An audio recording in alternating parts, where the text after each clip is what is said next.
Assalamualaikum warahmatullahi wabarakatuh. Halo semuanya, kembali lagi di channel Malam Misteri. Untuk cerita kali ini, ada sebuah kisah yang sangat menarik sekali. Sebuah cerita dengan judul Misteri Tumbal Istri Muda.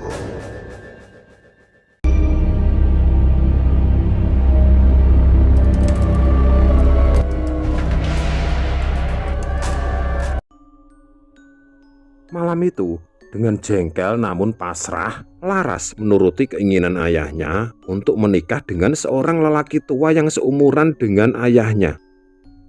Lelaki tua ini bernama Pak Parto. Dia sudah beristri. Ya, Laras akan menjadi madu untuk istri pertamanya. Danang, sang ayah Laras, dia adalah seorang pemabuk berat dan tukang judi. Tak ayal, hutangnya menumpuk, bahkan rumah yang mereka tempati akan segera disita oleh bank. Oleh karena itu, Pak Parto menawarkan bantuan kepada ayahnya Laras, tetapi dengan jalan Laras harus menikah dengannya. Awalnya Laras menolak keras. Laras pun kabur dengan kekasihnya, si Jaka, ke desa seberang, ke rumah kos budenya Jaka. Ibunya Laras juga membelanya. Dia menutup-nutupi keberadaan Laras dari ayahnya, padahal dia sendiri yang merencanakannya. Tapi tak butuh lama, hanya 4 hari saja, Laras sudah berhasil ditemukan oleh ayahnya dan anak buahnya Parto. Laras berusaha lari, dan Jaka pun menghadang ayahnya. Dengan tergesa-gesa, Laras berlari secepat dia bisa. Namun, saat dia menoleh ke belakang, dia melihat wajah Jaka sudah bersimbah darah dipukuli 3 orang lelaki. Laras pun mengurungkan niatnya dan kembali menghampiri Jaka yang sudah terkapar di tanah. Laras langsung membalikkan tubuhnya yang tersungkur. Sambil menangis, Laras mengusap wajahnya dari tanah yang menempel. Tangannya memerah terkena darah. "Ya Allah mas, aku tidak tega kalau kamu kayak gini." Beberapa saat kemudian terdengar ayahnya Laras membentak, "Kalau kamu pengen Jaka selamat, harusnya kamu nurut sama ayah." Terlihat Jaka menggeleng dan berkata, "Aku gak rela kalau kamu menikah sama orang itu, Ras." Melihat keadaan Jaka, Laras pun pasrah dibawa pulang oleh ayahnya, dengan syarat jangan pernah lagi mengganggu Jaka. Laras meminta anak buahnya Pak Parto agar membawa Jaka ke rumah sakit hingga benar-benar sembuh. Tatapan Jaka kala itu membuat hatinya pedih. Laras akan meninggalkan lelaki yang dia cintai selama 2 tahun ini.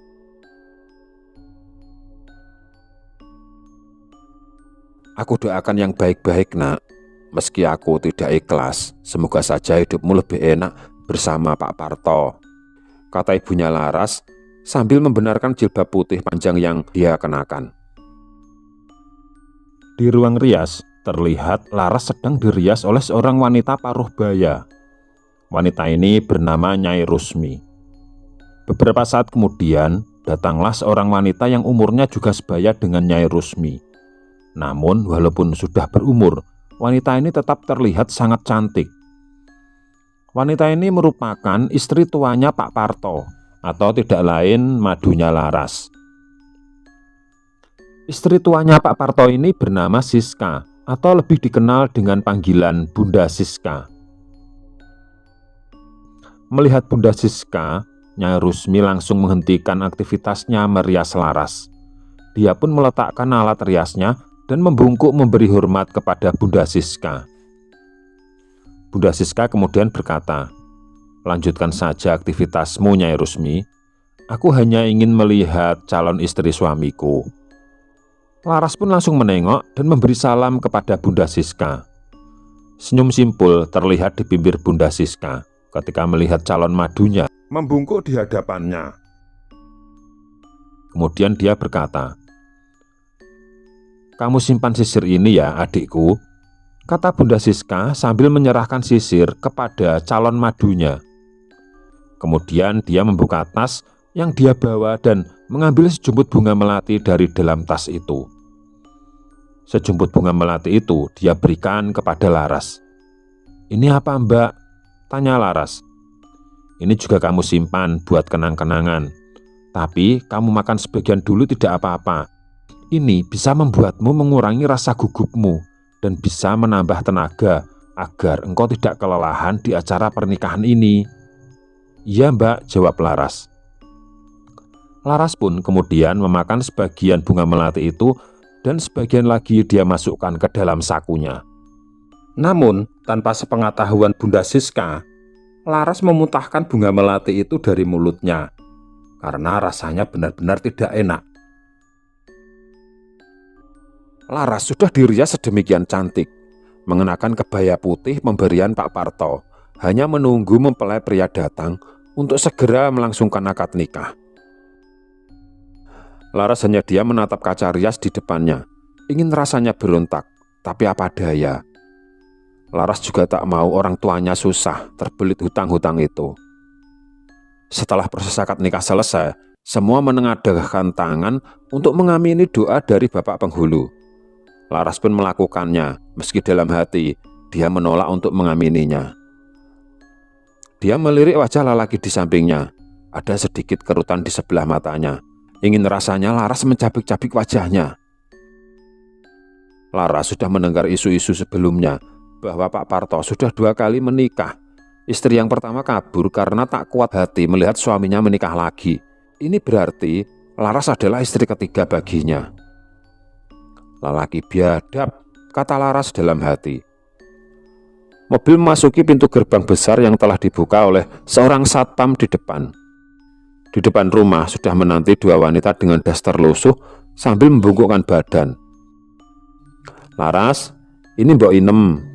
Kalau kamu butuh apa-apa tinggal panggil dia," katanya sambil menunjuk salah seorang di antara mereka yang terlihat agak berumur dilihat dari rambut putihnya. "Ini Wirna, bagian masak. Kalau pengen apa saja bilang saja sama dia." Laras melirik wanita yang ditunjuk Pak Parto. Dia terlihat masih muda, mungkin sekitar 25 tahunan, mempunyai paras yang lumayan cantik, hanya saja tertutupi oleh daster kumalnya. Di malam harinya, Laras dengan sangat terpaksa menjalani malam pengantinnya bersama Pak Parto, suami yang sama sekali tidak dia cintai. Malam pengantin yang seharusnya menjadi malam yang sangat indah, namun malam itu merupakan malam yang sangat mengerikan bagi Laras. Di keesokan paginya, Laras merasakan rasa nyeri di selakangannya.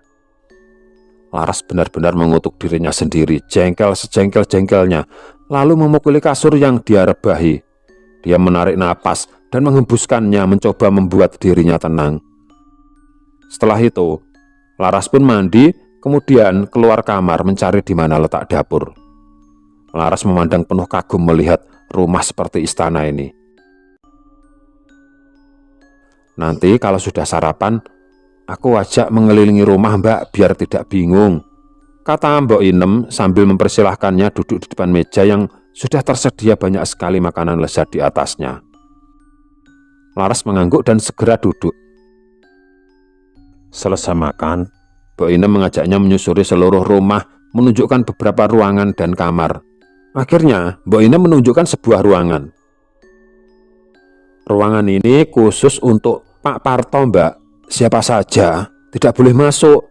Bahkan Bu Siska pun ya gak boleh ngintip, Mbak," kata Mbok Inem membuat Laras penasaran.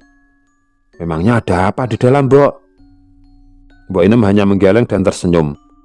Sampai akhirnya, di belakang rumah, Laras menemukan Mbak Siska sedang duduk di kursi santai sembari memegang buku dan serius membaca.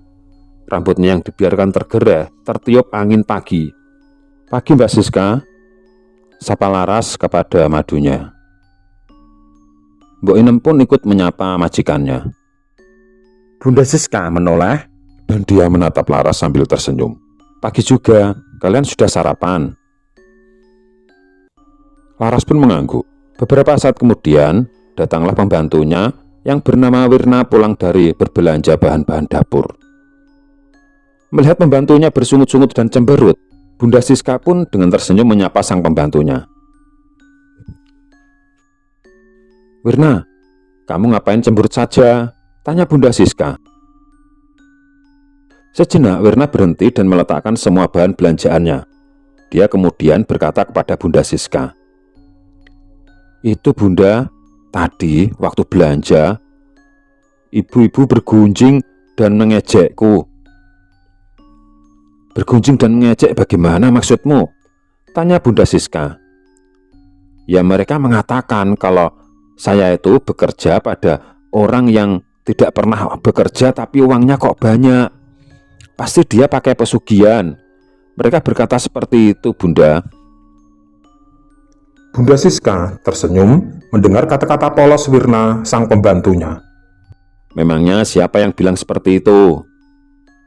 "Anu Bunda, itu Budi Ratna yang bilang seperti itu," kata Wirna setengah berbisik sambil melirik ke kiri dan ke kanan. Sedangkan Laras dan Mbok Inem hanya berpandangan, tidak tahu apa yang harus dilakukan. "Terus kalau menurutmu orang-orang seperti itu pantasnya diapain?" tanya Bunda Siska kepada Wirna sambil menatap tajam. Sejenak, Wirna seperti merasakan kengerian dalam sorot matanya Bunda Siska. Begitu juga Laras. Dia melihat sorot mata Bunda Siska sangat menakutkan. "Saya tidak tahu, Bunda," jawab Wirna bingung. Kemudian Bunda Siska kembali mengulangi pertanyaannya. "Sudahlah, apapun jawabanmu, aku tidak akan marah. Enaknya orang seperti itu diapain?" Kembali Wirna kebingungan. Orang-orang seperti Budi Ratna harus diapakan? Tiba-tiba tanpa sengaja, entah dapat ide dari mana, tiba-tiba mulutnya Wirna berkata, "Ya, semoga saja orang-orang seperti itu mulutnya akan dimakan belatung, Bunda," kata Wirna polos. Bunda Siska langsung tertawa sangat keras. Tawanya sangat mengerikan. Bahkan Laras dan Mbok Inem pun sampai bergidik. Mbok Inem kemudian mencolek lengannya Laras dan memberikan isyarat untuk meninggalkan tempat itu. Tanpa menolak, Laras pun langsung mengikuti Mbok Inem pergi dari tempat itu. Dia merasakan suasananya sangat mengerikan. Masih terdengar tawa Bunda Siska yang sangat keras dan mengerikan. "Wah, kamu memang pintar. Jawabanmu memang sangat tepat sekali. Orang-orang seperti itu memang mulutnya harus dimakan belatung," kata Bunda Siska. Wirna jadi bingung, tapi dia juga lega, karena dia tidak mengira kalau jawabannya benar-benar membuat puas majikannya. Malam itu, tepatnya menjelang dini hari, Laras merasakan tenggorokannya sangat haus sekali.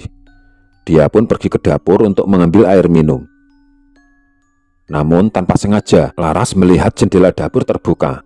Dia pun berniat untuk menutupnya. Namun ketika dia akan menutup jendela itu, dia melihat di halaman belakang ada sosok wanita yang sedang duduk bersila. Laras pun mengucek-ucek matanya dan berusaha memperjelas pandangannya.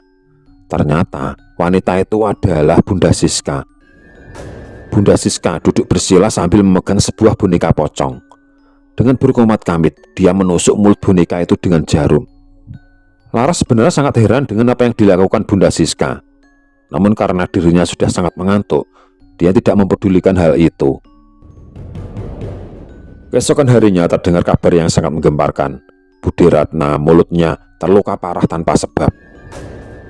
Laras dan Mbok Inem pun langsung menjenguk Budi Ratna. Laras pun bertanya kepada keponakannya. Kemudian sang keponakan mengatakan kalau tadi malam Budi Ratna merasakan mulutnya seperti terbakar. Dia berteriak histeris sampai membangunkan seisi rumah. Semua orang panik melihat mulut Budi Ratna yang hancur seperti terkoyak-koyak. Akhirnya Budi Ratna pun dilarikan ke rumah sakit. Namun setelah sampai di rumah sakit, ketika diperiksa, dokter tidak menemukan penyakit apapun. Menurut perkiraan dokter, Tante Ratna ini mengalami infeksi di mulut. Walaupun belum sembuh, keesokan harinya Tante Ratna diperbolehkan pulang sambil dibekali beberapa obat dan resep. Namun dari hari ke hari, mulut Budi Ratna bukannya sembuh, tapi malah semakin parah. Bahkan belatung sudah mulai menggerogoti. Untuk makan pun sudah tidak bisa apalagi bicara. Setiap saat jarum infus selalu tertancap di tangannya untuk menyalurkan sari-sari makanan, karena dia sudah tidak bisa makan dengan mulutnya. Namun akhirnya Bude Ratna tidak bisa bertahan. Pada suatu sore terdengar suara dari speaker masjid yang mengumumkan kalau Bude Ratna meninggal dunia. Mendengar pengumuman dari speaker masjid itu, Bunda Siska langsung tertawa terbahak-bahak mengerikan. Melihat Bunda Siska tertawa terbahak-bahak, Laras dan Mbok Inem saling berpandangan. Laras jadi ingat kejadian beberapa malam yang lalu ketika Bunda Siska di tengah malam duduk bersila, tangannya menusuk mulut boneka pocong di tangannya sambil bibirnya kumat-kamit membaca mantra. Jangan-jangan apa ini ulah Bunda Siska, kata Laras dalam hatinya. Sejak saat itu, Laras merasakan kalau Bunda Siska itu sepertinya memiliki aura yang sangat menakutkan.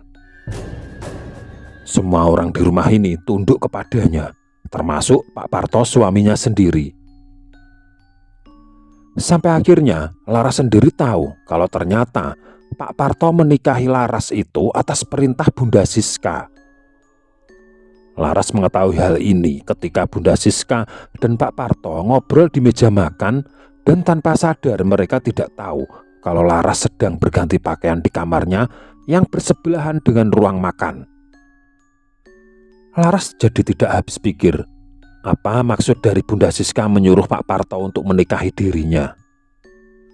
Pada suatu hari, Mbok Inem minta izin kepada Pak Parto dan Bunda Siska dan juga kepada Laras kalau dirinya akan pulang ke rumahnya selama 3 hari.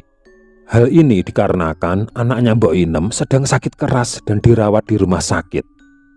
Karena Laras selama tinggal di rumah ini dia sangat akrab dengan Mbok Inem, akhirnya Laras pun meminta izin kepada Pak Parto untuk mengantarkan Mbok Inem pulang ke rumahnya dan menginap selama 3 hari. Ketika Pak Parto dimintai izin Laras, dia sepertinya agak ragu.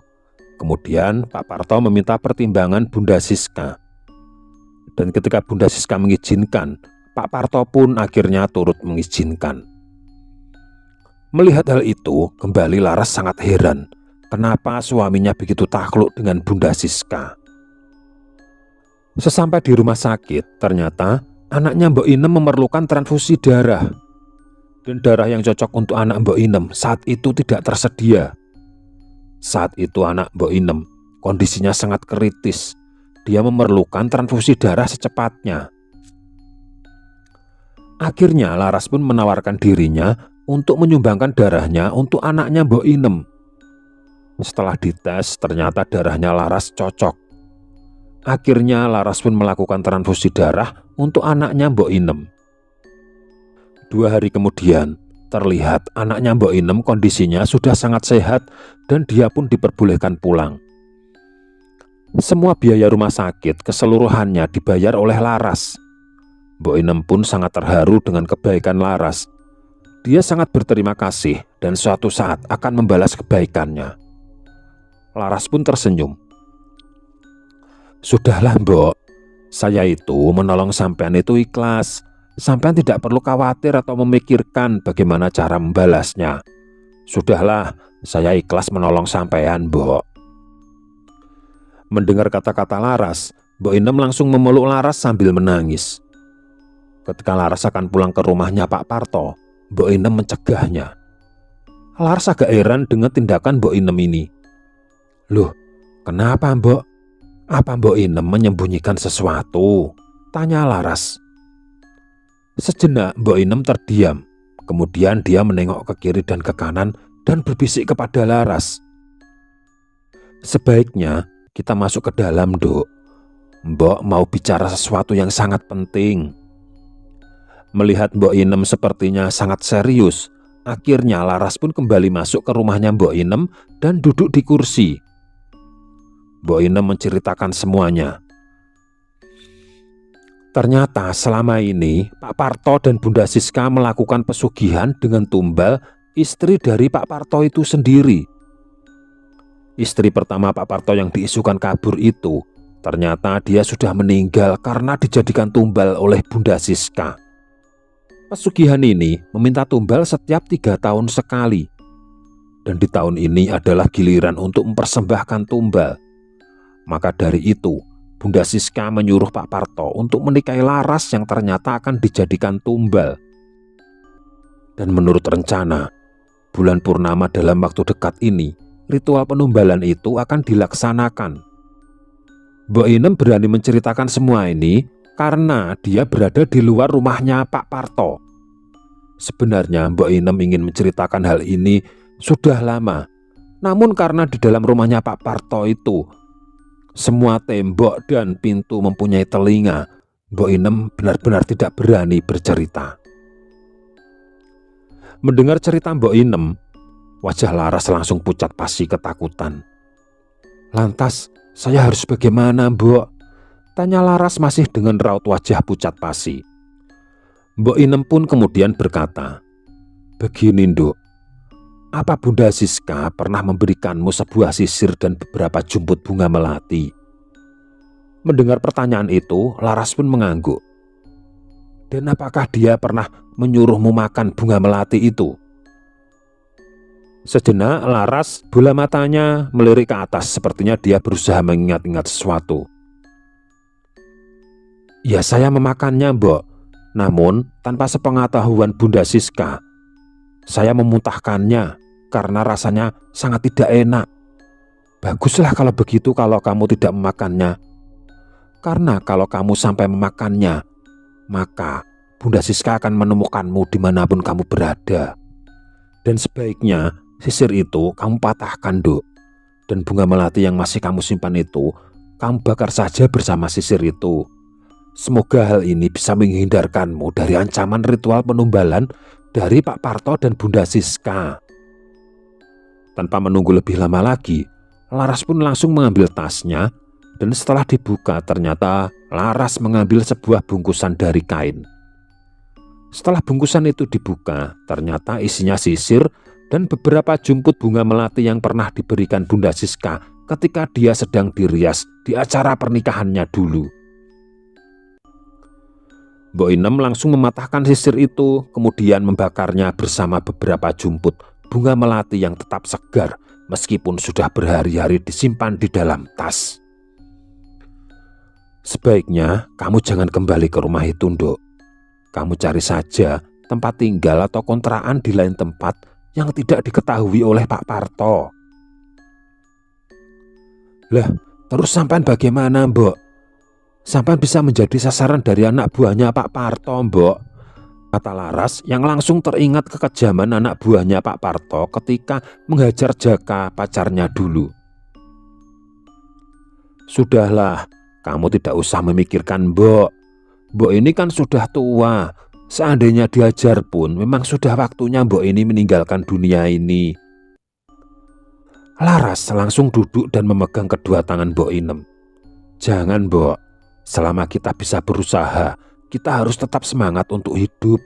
Apalagi Mbok Inem mempunyai anak. Bagaimana nasib dia nanti?"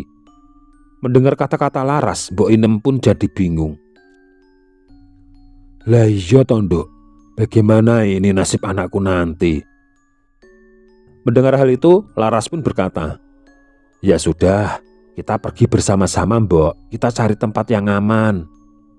Akhirnya, mumpung Pak Parto dan Bunda Siska belum curiga, Laras pun langsung pergi ke ATM, mengambil semua uang tabungannya yang dia dapat dari Pak Parto. Semua simpanannya dia ambil karena dia sadar jika sampai esok hari dia belum pulang, kemungkinan besar Pak Parto akan memblokir ATM-nya. Dengan berbekal uang yang baru diambil itu, mereka mencari rumah kontrakan yang tidak diketahui oleh Pak Parto dan Bunda Siska. Keesokan malamnya terlihat Pak Parto dan Bunda Siska sedang membicarakan sesuatu yang sangat serius. Mereka sepertinya sangat bingung dan khawatir. Kenapa Laras belum juga pulang, padahal waktu izin sudah habis. "Jangan-jangan si Inem itu membocorkan rencana kita kepada Laras, Pak," kata Bunda Siska kepada suaminya itu. "Aku juga berpikiran sama seperti itu, Bune.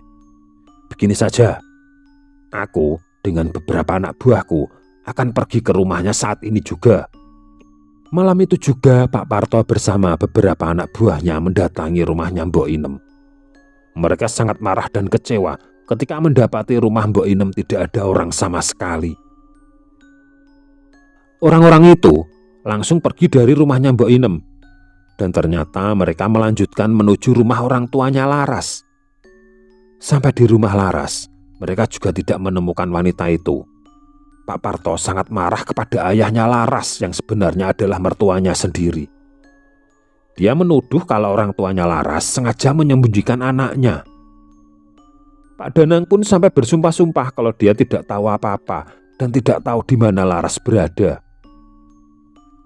Karena jengkel tidak menemukan istri mudanya, Pak Parto pun langsung membawa Pak Danang ke rumahnya. "Loh, Parto, apa maksudmu membawaku ke rumahmu?" tanya Pak Danang kepada menantunya itu. "Sudahlah, kamu diam saja. Nanti kamu akan tahu sendiri." Sampai di rumah Pak Parto, Pak Danang langsung disekap di sebuah kamar. Ternyata keesokan malamnya adalah malam bulan purnama di mana Pak Parto dan Bunda Siska harus mempersembahkan tumbal. Namun karena Laras sedang tidak berada di tempat, mereka berniat menjadikan Pak Danang sebagai penggantinya. Tepat di tengah malam, bulan sudah muncul dengan sempurna. Pak Danang di malam itu langsung mengalami malam yang sangat mengerikan. Dia harus menggantikan anaknya untuk dijadikan tumbal. Di malam itu, dia langsung dieksekusi dalam acara ritual persembahan. Pak Danang, seorang penjudi yang telah dengan tega menjual anaknya itu, sekarang harus tewas di tangan menantunya sendiri, yang ternyata adalah seorang pelaku pesugihan. Namun, walaupun Pak Parto dan Bunda Siska sudah menjadikan Pak Danang sebagai tumbal, ternyata itu hanya berlaku sementara. Kewajiban mereka untuk menjadikan Laras sebagai tumbal tetap harus dilaksanakan. Nyawa Pak Danang hanyalah sebagai pengganti sementara, karena mereka tidak bisa mempersembahkan Laras. Di malam bulan purnama berikutnya, kewajiban itu bisa atau tidak bisa harus tetap dilaksanakan, atau mereka berdua sendiri yang akan menjadi penggantinya. Maka dari itu, Pak Parto mengerahkan semua anak buahnya untuk mencari istri mudanya itu. Tidak ketinggalan Bunda Siska juga berusaha melacak dengan kemampuan ritual gaibnya. Namun karena sisir dan bunga melati yang pernah dia berikan kepada Laras itu sudah dibakar Mbok Inem, dan ternyata dulu Laras tidak memakan bunga melatinya itu, Bunda Siska benar-benar kesulitan dan tidak bisa melacak keberadaan Laras.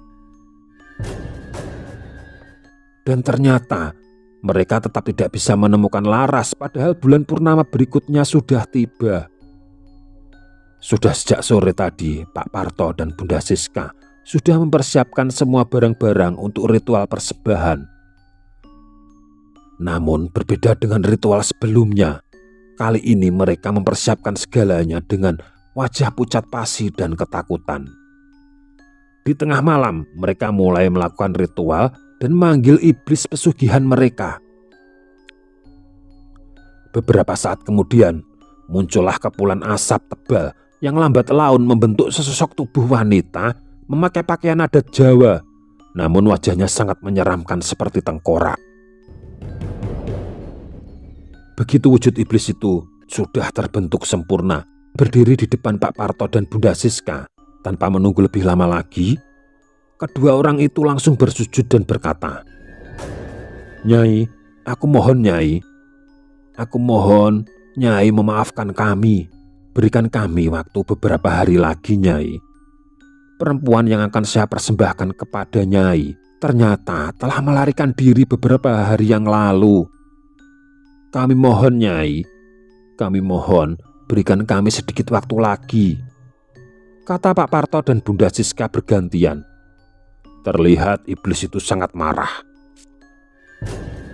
Sorot matanya menyala, dan dengan suara serak menahan amarah, iblis itu pun berkata, "Dasar budak-budak goblok, aku hanya bisa memberimu waktu 1 hari lagi.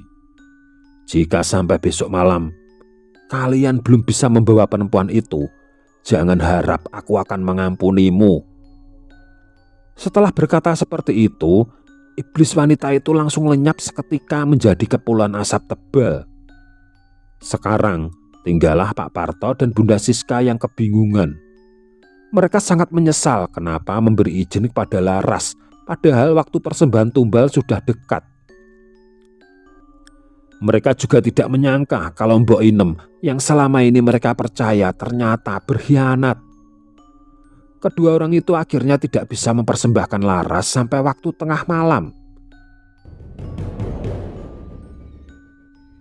Dan sesuai perjanjian, kedua manusia biadab ini harus menggantikan Laras. Di tengah malam terlihat suami istri ini saling mencekik. Pak Parto mencekik Bunda Siska sampai perempuan itu menjulurkan lidahnya. Dan Bunda Siska pun juga mencekik Pak Parto sampai mata lelaki itu melotot seperti mau keluar. Di pagi harinya semua orang gempar. Para pelayan dan anak buah Pak Parto menemukan kedua orang majikannya tewas saling mencekik di halaman belakang rumah. Berita kematian Pak Parto dan istrinya ini akhirnya sampai juga ke telinganya Mbok Inem. Mbok Inem pun mengajak Laras untuk kembali pulang ke rumahnya Pak Parto. Pada awalnya Laras menolak, namun Mbok Inem membujuknya kalau sampai mereka tidak menampakkan diri, maka semua orang akan curiga kepada Laras. Akhirnya Laras pun menurut dan mereka pulang ke rumahnya Pak Parto. Karena Laras merupakan istri mudanya Pak Parto, maka dialah sekarang yang memegang pimpinan di rumah itu. Semua acara pemakaman dan selamatan Pak Parto dan Bunda Siska dia yang mengurus dengan dibantu oleh Mbok Inem. Karena selama Pak Parto menikah dia tidak mempunyai anak, akhirnya Laras pun menjadi pewaris tunggal harta-harta peninggalan lelaki tersebut. Sekian untuk kisah kali ini. Bagaimana menurut kalian tentang kisah ini? Tulis komentar kalian di kolom komentar. Dan semoga apa yang sudah saya sampaikan dalam kisah ini dapat dijadikan pembelajaran untuk kita semua. Jangan lupa komen, like, dan subscribe. Sekian dan terima kasih, semoga bermanfaat. Wassalamualaikum warahmatullahi wabarakatuh.